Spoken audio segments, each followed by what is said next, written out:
भाताचा जिल्हा म्हणून प्रसिद्ध असलेल्या भंडारा जिल्ह्यात साधारणतः मृग नक्षत्रात भात पेरणी केली जाते. मात्र जून महिन्यात पावसाने दडी मारल्यामुळे शेतकऱ्यांचा जीव मेटाकुटीला आलेला होता. जुलैच्या सुरुवातीच्या आठवड्यात काहीसा पाऊस बरसल्याने शेतकऱ्यांनी भाताची पेरणी केली. त्यानंतर पावसाने अचानक दडी मारल्याने आता शेतकरी मोठ्या संकटात सापडलेला आहे.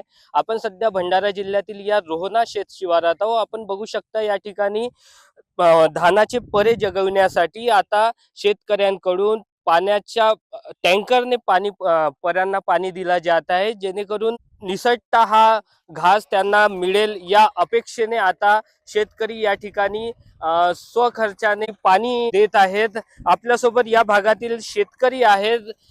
दादा, काय सांगाल?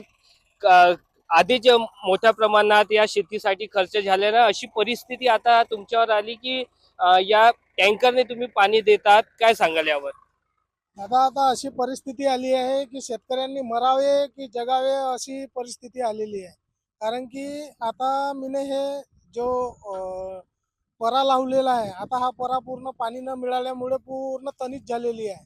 आता तणीत झालेली आहे आणि हा हंगाम दुसरा धान्य पेरावची किंवा काही करायची आता वेळ राहिलेली नाही आहे. त्या कारणामुळे मी या टँकरनं आणून सनेरी मी या पर्याला जगवत आहे.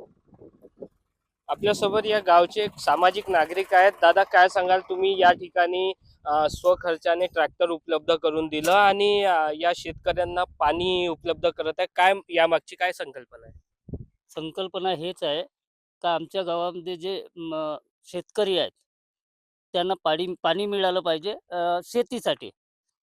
पण शेतीसाठी निसर्गाचं तर पाणी नाहीच आहे. म्हणून मी विचार केला की चला, आपल्याकडे ग्रामपंचायतला टँकर आहे आणि माझ्याकडे ट्रॅक्टर आहे. म्हणून मी काही जेवढ्या लोकांची मदत करू शकतो ते मी मदत करीन माझ्याकडून. हेच माझी अपेक्षा आहे. आधीच खताची किमती वाढलेल्या आहेत, मोठ्या प्रमाणात मजुरांची रोजी वाढलेली आहे. अशा परिस्थितीत हा शेतकरी या ठिकाणी शेती करतो आणि आता या आसमानी संकटाने शेतकरी पूर्णपणे हवालदिल झालेला आहे. शासनाकडून काहीतरी तात्काळ मदत मिळावी आणि चांगला पाऊस बरसावा याच आशेने या शेतकरी आता या शेतात राबत आहे. नितीन कुथे, TV9 मराठी, भंडारा.